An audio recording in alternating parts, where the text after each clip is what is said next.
NewsNight. Live from New Delhi, you're watching DD India Live, India's voice to the world. I'm Preeti Kaur. Coming up in the next 30 minutes.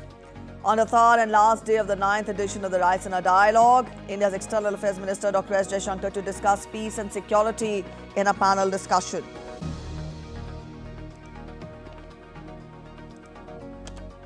Secretary of State Antony Blinken says all G20 nations want the Russian aggregation to end and for peace to prevail as US moves to slap sanctions on Russian entities to cripple its military capabilities. India, Sri Lanka and Maldives hold exercises in Maldives named Dosti. Indian assets ICGS Amarth, ICGS Abhinav and ICG Danya reached Malé port for 16th edition of trilateral joint exercise.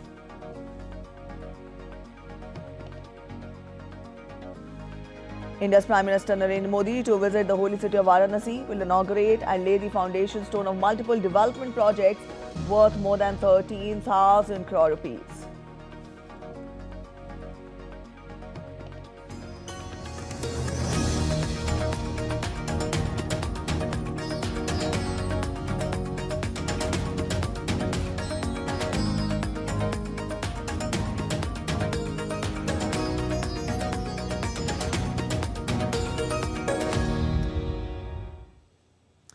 India's External Affairs Minister Dr. S. Jaishankar did not mince his words when he called for UNSC reform at the Raisina Dialogue on Thursday. He said that the UN was created with around 50 members but now has 4 times that number and so should be the Security Council. He pointed out that the multilateral institutions had failed to find solutions to the world's most pressing problems, hence countries are looking for alternatives. Notably, along with India, other nations too have strongly pushed for reforms at the UNSC. Here's our report. Reformed multilateralism is the key to realizing the aspirations of billions of people in the global south. India is poised to play a pivotal role in realizing this quest, especially at a time when war and trade tensions continue to create instability in different parts of the world. The Raisina Dialogue on Thursday called for radical reform of the UN Security Council. India's External Affairs Minister Dr. S. Jaishankar making this point abundantly clear during a session titled A Tapestry of Truths. Can the two hemispheres agree? If you take the UN, when the UN was invented, it had at least about approximately 50 members. We have 4 times the members. So it's a common sense proposition. That you can't continue the same way when you have 4 times the members. We use the UN very often to illustrate that point. We've also seen, if you look at the last 5 years, all the big issues, in a way, we have not been able to find multilateral solutions. So the results are also, or the lack of results demonstrate the case for reform. The others on the panel were the Foreign Minister of the Netherlands, Hanke Brunis Slot, Bolivia's former President, Jorge Quiroga, the diplomatic advisor to the UAE President, Anwar bin Mohammed Gargash, and the Minister of Foreign Affairs of Tanzania, January Yusuf Makamba. India's EAM seemed to clarify that big issues are not being resolved through outdated multilateral structures. Global rebalancing is taking place, as is evident by India having in the past decade joining 36 different alliances. This has happened because the new reality is a more pragmatic one. I'm giving India's case now. I looked at the last decade. We have actually initiated or joined 36 different alliances or groups or coalitions or whatever it is in very different fields, from Big Cat and solar to disaster resilient and Quad. What is happening today is there's a log jam up there. So because there's a log jam up there, everybody's doing their own thing, finding their own friends, making their own groups, depicting their own issues, and creating the new reality. So the new reality is actually going to be much less disciplined. It's going to be more fragmented in many ways, but it will still be effective. Clearly, the North-South, East-West divides continue to create differences, camps and groups. Tanzanian Foreign Minister Yusuf Makamba called out the double standards in how international laws appear to be enforced. We don't think that the current system works for us. We see a lot of hypocrisy in the way we deal with international issues that concerns us. We see double standards in application of international law. There is tremendous mistrust in the global economic and political architecture. We know that, and people talk about rule-based order, but the two key words here are rules and order. Who makes the rule? And we think that the current setup from the beginning has been not working for us. India's Minister of State for External Affairs, Meenakshi Lekhi, also highlighted the lack of credibility emerging from outdated structures. When PM said that this is not an era of war, I'm very clear what he was referring to. Of course, there's an immediate connection to the recent conflicts which are happening, but there is a deeper connection as well. And the deeper connection is looking at the multilateral fora, the bodies which were meant to resolve the conflicts, which were meant to prevent the conflicts in the first place, have somewhere failed to do so.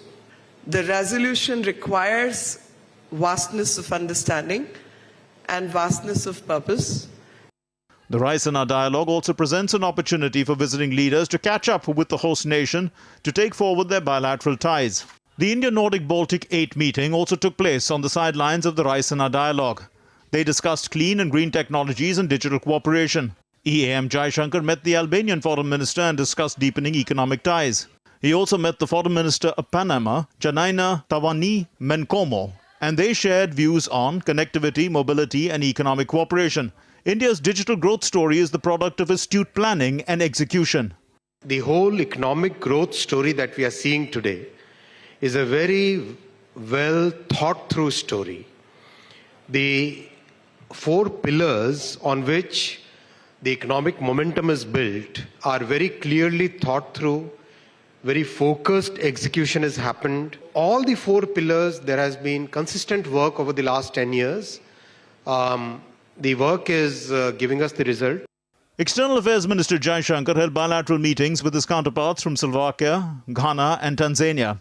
They discussed cooperation and potential cooperation in multiple sectors. In recent years, Indo-Tanzanian ties have evolved into a modern and pragmatic relationship.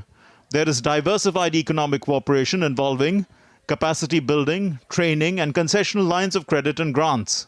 EAM Jaishankar and Foreign Minister Blanar of Slovakia reviewed bilateral cooperation. Two-way trade and investments have improved in recent times and many Indian multinationals are investing in Slovakia. EAM Jaishankar also caught up with Ghana's Foreign Minister Shirley Ayokor Bochwe. They looked at deepening bilateral cooperation, especially development partnership, and shared thoughts on reform of the Commonwealth. With the Indian Foreign Minister even citing the example of how, when India took the Kashmir issue to the UN, it was turned from an aggression issue to an accession issue by vested interests, thus underscoring the urgent need for reform of multilateral institutions, making them more inclusive and broad-based. With cameraman Alok Kumar Gupta, this is Amritpal Singh for DD India in New Delhi. On the third and the last day of Raisina Dialogue, India's External Affairs Minister Dr. S. Jaishankar will discuss peace and security in a panel discussion. Also, the 9th Raisina Dialogue, which has been on since Wednesday in India's capital, New Delhi, is witnessing participation of ministers, former heads of state and heads of government, military commanders, captains of industry, technology leaders, academicians, journalists, scholars on strategic affairs, experts from leading think tanks and youth from more than 100 nations. The 9th Raisina Dialogue, witnessing the key discussions lined up on Friday, include sessions on risks, technology, hardware, proposes to a country's national security. While various regulations mandate software globally, there seems to be a lacuna with technology hardware. Challenges of adaptation to climate change, and excessive vulnerability to economic shocks faced by countries in the Indo-Pacific region, including small island developing states, action plan on Global South's concerns about food and fuel security, and the emerging technological partnerships within the Global South that can determine future course of collaborations. Ways the Quad partners can scale up cooperation in technology and cybersecurity. Also, the ways will be deliberated in which the BRICS grouping and the G20 can create synergies with each other to the benefit of Global South, and also prospects for this year's election to the European Parliament will be taken up.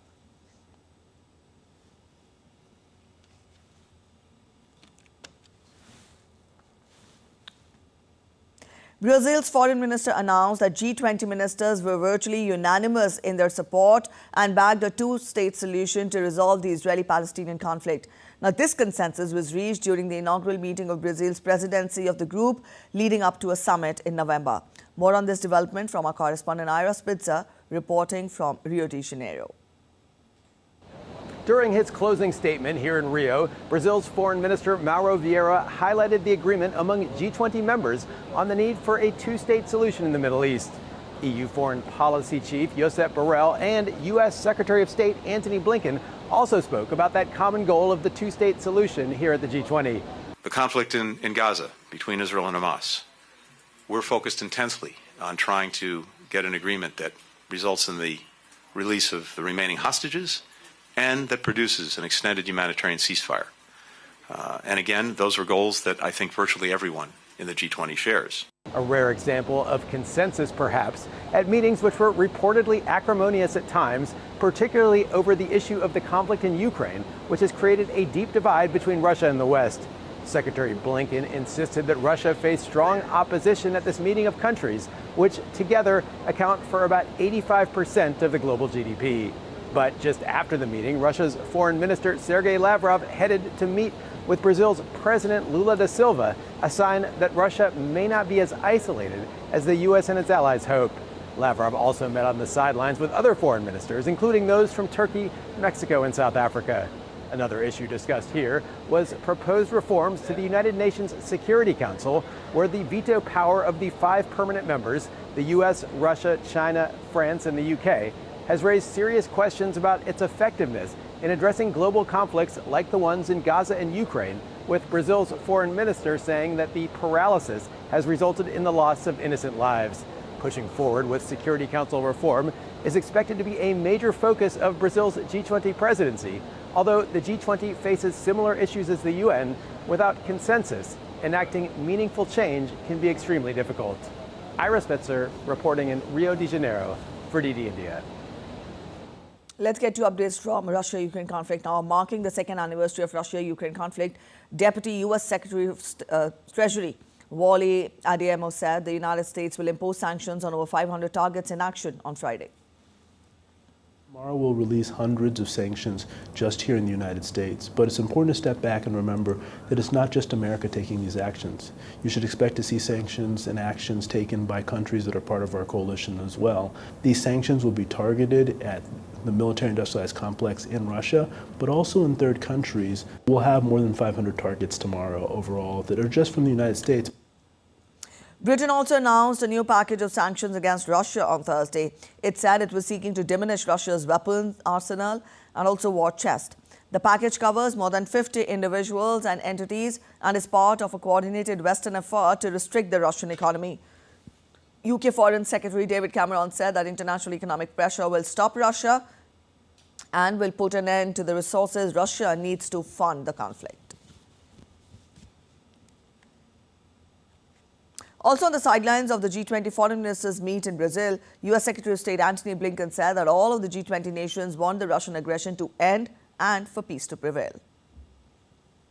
On Ukraine, there is a strong, palpable desire among virtually all of the G20 for the Russian aggression to end and for peace to prevail in a way that upholds the rights of Ukrainians to their freedom, to their future, to the territorial integrity of their country. And that was very clear in the meetings that we had over the last 2 days. Russian President Vladimir Putin flew on a modernized Tu-160M nuclear-capable strategic bomber on Thursday, in a move likely to be seen in the West as a pointed reminder of Moscow's nuclear capabilities. The giant swing-wing plane, codenamed as Black Jacks by military alliance NATO, is a modernized version of a Cold War-era bomber. Former Soviet Union would have deployed the plane to deliver weapons at long distance in the event of nuclear war. Russian news agencies reported that the flight with Putin aboard had lasted 30 minutes and is capable of carrying 12 cruise missiles. It can fly up to 12,000 kilometers non-stop without refueling. A quick look at other stories making it to the headlines from across the world. Nathan and David Zellner have released a film about 4 Sasquatch, hairy humanoids who grunt for dialogue. The film, which premiered at the Berlin Film Festival, explores the overlap between human and animal behavior and the connection between humans and nature. The Zellner brothers' second Bigfoot-themed production, Sasquatch Sunset, premiered at Sundance.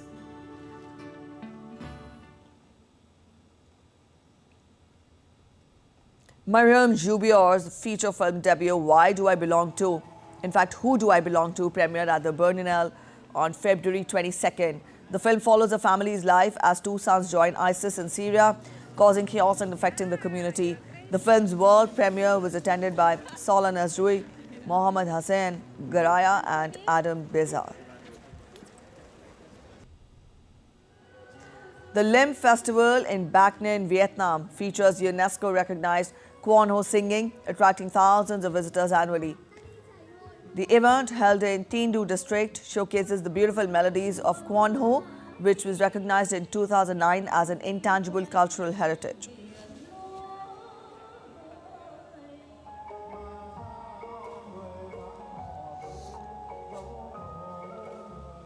We're heading for a short break on DD India Live, but after the break, selection of Buddha relics will be on public display for 26 days, alongside relics of his 2 chief disciples in Thailand.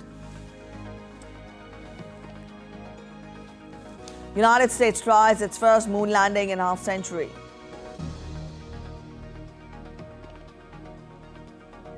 Team India to take on England in the 4th Test match in Ranchi.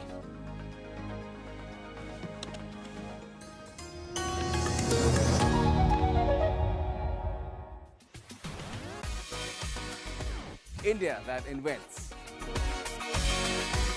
India that innovates. India that excites. India that invites.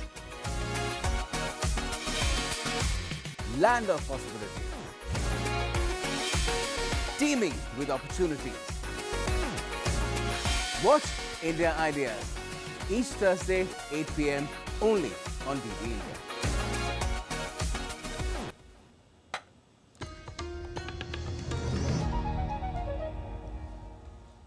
Welcome back after the break. You're watching DD India Live and I'm Preeti. Let's get to more international updates. South Korea on Friday raised its health alert to severe over protests by doctors. The protests, triggered by the government's plan to recruit more medical students, have led to cancellation of surgeries and medical treatments, with some hospitals turning away emergency care patients. Prime Minister Han Duck-soo will preside over a disaster management meeting on the matter on Friday.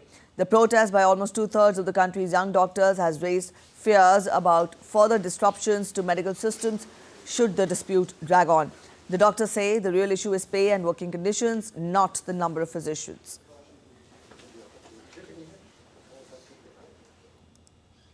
The United States lands in Moon after a half century. A spacecraft built and flown by Houston-based company sailed around the Moon on Thursday, headed for an attempt at the first U.S. touchdown on the lunar surface. The vehicle, targeting a crater near the Moon's south pole, is carrying a suite of scientific instruments and technology demonstrations for NASA and several commercial customers, designed to operate for 7 days on solar energy before the sun sets over the polar landing site. The NASA payload will focus on collecting data on space weather interactions with the Moon's surface, radio astronomy, and other aspects of the lunar environment. A bushfire continues to threaten rural towns in Australia's Victoria state, as hundreds more residents were urged to evacuate their properties immediately on Friday. More than 2,000 people on Thursday had fled from towns in Victoria's west after emergency evacuation orders were issued to leave and head east to the regional hub of Ballarat. Hundreds of firefighters are battling the massive blaze that has burnt roughly 10,000 hectares of land. Several aircraft supported the rescue effort as fresh evacuation warnings covered 14 rural towns.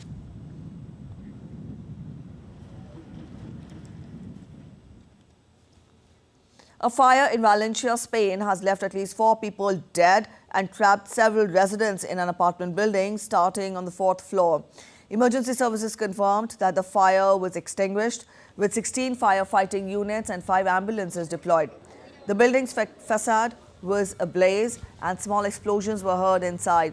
Residents called for help from balconies and a teenage boy was trapped on the 1st floor.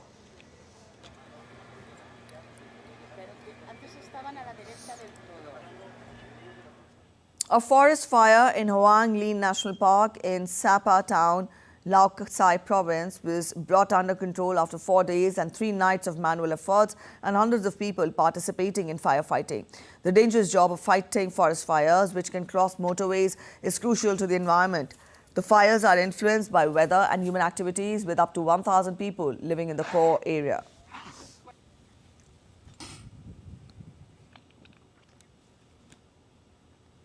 With holy chants by Buddhist monks, relics of Lord Buddha arrived from India in Thailand after a gap of 3 decades for a historic exposition. This is for the first time in history that along with Lord Buddha's relics of 2 of his principal disciples, Arahata Sariputra and Arahata Bodhgayana, have come for the celebrations. Now, these relics will be on public display for 26 days alongside the relics of his 2 chief disciples.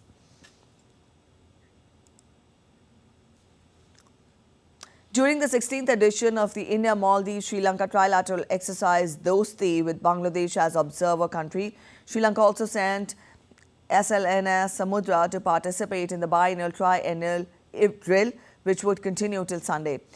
The Dosti drill started in 1991 as a bilateral exercise by the Coast Guards of India and Maldives. Sri Lanka joined it in 2012. Apart from the 3 participating nations, the exercise off the coast of Maldives this week will also have Bangladesh as an observer.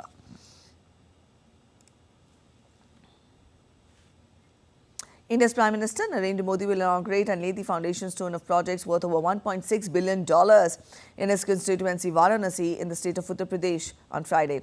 Prime Minister will also attend a mega event at prestigious Banaras Hindu University and also participate in prize distribution ceremony.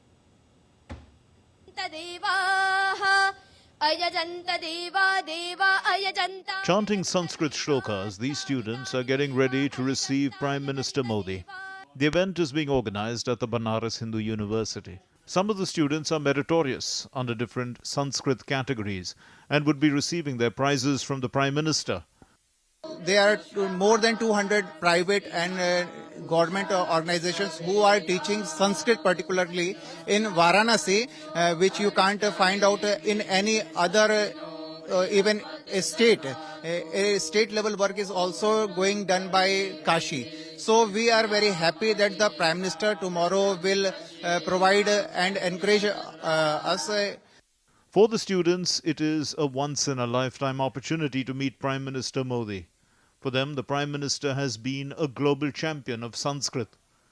Winning here at Kashi, it's very blessed. Being taken birth at Kashi, I hope I had done something for Kashi by participating in that. And I think this is not the full stop of my journey, because success don't have any full stops. So I will continue this legacy more and more.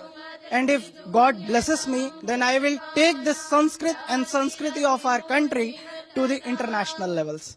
Varanasi is seen as the center of Sanskrit learning, with more than 500 schools and colleges teaching the rich heritage language. At the behest of Prime Minister Modi, an inter-school and college competition was held in Sanskrit under different categories. Vishal Barristow's report for DD India. Now we take a look at other stories making it to the headlines from across India now. After heavy snowstorm and landslide in India's Jammu, Indian Army troops rescued over 80 students and faculty staff stranded on the Jammu-Srinagar highway. The heavy snowfall and landslides led to numerous commuters becoming stranded along the perilous Jammu-Srinagar highway. India extends the timeline for duty-free imports of yellow peas by a month through April 2024, an official Gazette notification said. In early December, the central government allowed duty-free imports of yellow peas until March 2024. It was part of New Delhi's intervention to cool the prices of the overall pulse basket. On to sports now. With an aim to clinch the series, Team India will take on England in the 4th Test match in Ranchi on Friday. Following the setback in the series opener, India bounced back strongly, securing victory in the 2nd and 3rd Tests to lead the 5-match series 2-1. And fans in Ranchi are very excited for the India-England clash. They're looking forward to witness a good game over the next 5 days. Let's listen in. We are very excited for the test match. Me and my friend are very eager to see players playing in Ranchi, which witness very few international matches. We are looking forward to the second day's play because day 2 is what is very critical. Lots of crowd is here to get tickets. I am from Patna and my friend lives here in Ranchi. Basically, matches in Ranchi happens rarely. It is after a long time that Ranchi is witnessing an international match, so we are very excited to support Team India. Now we have taken 2 tickets, so we are very happy. I have come from Jamshedpur. There is a lot of excitement here for the 4th test. The series is well poised and anything can happen. After several years, test match is taking place here. I am very excited. Didn't expect this much crowd for test match. People from England have also come for the match. We have just arrived from Kolkata by the train, 7.5 hours. We have plenty of sightseeing, but we are looking for the game. We have come from Tamil Nadu to see this test match in Ranchi, which is also the hometown of our MS Dhoni. We are very happy. So it's nice to be in India. We've made the trek and we're staying there for a while, so we've got this test and the next test, and hopefully we'll make a game of it till the 5th one. Hopefully we'll win or take a draw. I came from Mumbai to sell cricket merchandise. There is a lot of demands for Virat Kohli's jersey. All right, so that was the excitement there in Ranchi. That's it in this edition of DD India Live. But let us know your thoughts on the news of the day. You can connect with us on Facebook, X and also Instagram. We will be back with more news as it breaks here on DD India. I'm Preeti Kaur signing off, and from all of us here in Delhi, thanks for watching DD India Live.